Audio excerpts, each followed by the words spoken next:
What's up guys, David here, and with the new iPhone 7, Apple decided to kill the headphone jack. Meaning those fancy headphones you've got? Yeah, they're not gonna work with the new iPhone unless you carry around an adapter. Now, this move has obviously upset a lot of people. There's a bunch of people ranting on social media, there's memes, there's conspiracy theories, and in general, it seems like people just can't understand why Apple would do such a thing. So in today's video, we're gonna look at all the information we have, and as fairly as we can, we're gonna try to determine the real reason why Apple decided to remove the headphone jack. But before we do, I want to give a big shout out to Braintree Payments for sponsoring today's video. So developing your own mobile app can be complex, but integrating your payment option no longer has to be. With Braintree, your business can accept nearly every type of payment from any device with just one integration.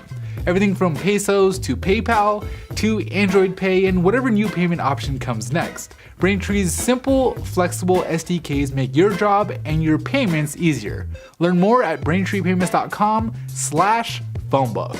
Alright, let's get right into it. So during the iPhone 7's press event, VP of Marketing Phil Schiller went on stage and positioned the audio jack as this old technology that's been around since the late 1800s. Now, this is a smart move by Apple by angling it in this way, as generally speaking, we all know that newer technology is better than old technology, and the reminder of just how old the audio jack really is kind of primed us to be a little bit more accepting to what they had to say next. But a technology being old in and of itself isn't a reason enough to kill it. So Apple went on to give us their 3 reasons why they decided to remove the headphone jack. We'll go ahead and take a look at each one by one to see how each reason stands up on its own. Let's hear the first one. So first, we've shown that we can use Lightning for our inbox headphones and to adapt all the older devices through analog interfaces. And it is a great connector for doing that, and there's a very large base of users who can all take advantage of it. So Apple's first reason to killing the headphone jack is that they've shown that headphones can be used via Lightning, like the ones that they've included in the box, and that they have an adapter that lets you still use your older analog headphones. As a supporting reason, this might work, but on its own, it's not a real reason. Having an alternative that isn't any better than the current option doesn't warrant a change, and Lightning headphones aren't better. The sound quality will be roughly the same as they are with analog headphones, and this alternative comes with the problem of not being able to charge your phone and listen to music at the same time, as well as the inconvenience of having to carry around an adapter for older headphones. So I'm gonna throw out reason number 1, but let's hear reason number 2. Our smartphones are packed with technologies, and we all want more. We want bigger, brighter displays. We want larger batteries. We want faster processors. We want stereo speakers. We want taptic engines. We want all of that. And it's all fighting for space within that same enclosure. And maintaining an ancient, single-purpose, analog big connector doesn't make sense because that space is at a premium. Okay, so Apple's second reason for killing the headphone jack is that the headphone jack takes up a lot of that precious internal space that can be otherwise used for other tech. This sounds a little bit more legit. In fact, I did some digging and found that in an interview with BuzzFeed, an Apple executive explained this second reason in more detail. He said that historically, at the top of iPhones, they had a small circuit board called a driver ledge that drives the iPhone's display and backlight.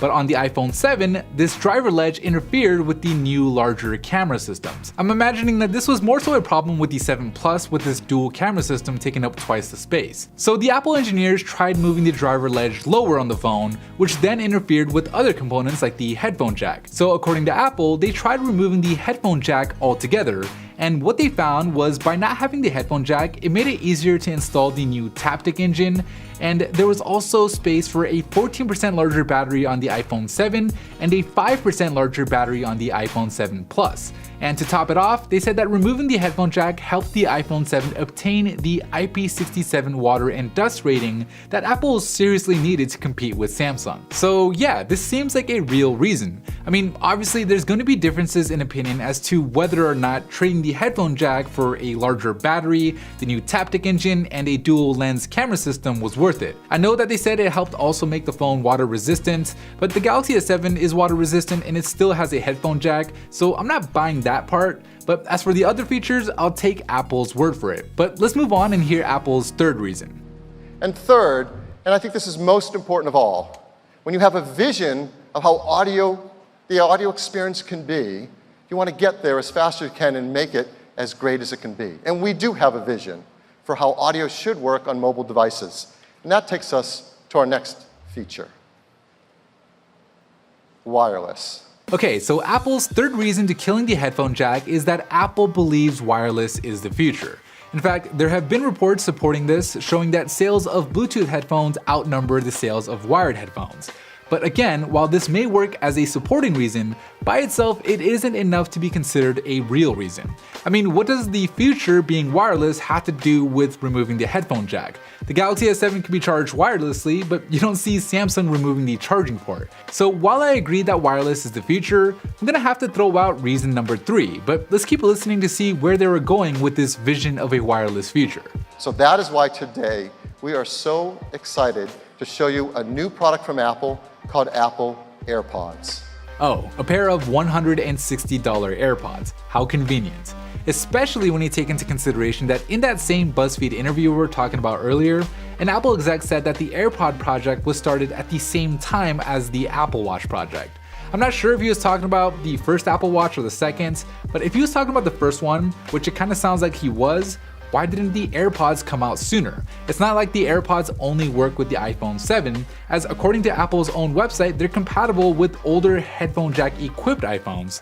So I find it a little convenient that Apple waited to launch the new AirPods alongside an iPhone that happens not to have a headphone jack, kinda nudging consumers to buy it. Just as it's convenient that Apple also happens to own Beats, which is the only other headphone brand that currently benefits and will likely ever benefit from Apple's new W1 chip that powers the amazing tech inside the AirPods. I also find it convenient that Apple can now charge other headphone brands an MFI certification fee in order for them to make wired headphones that'll work with the iPhone.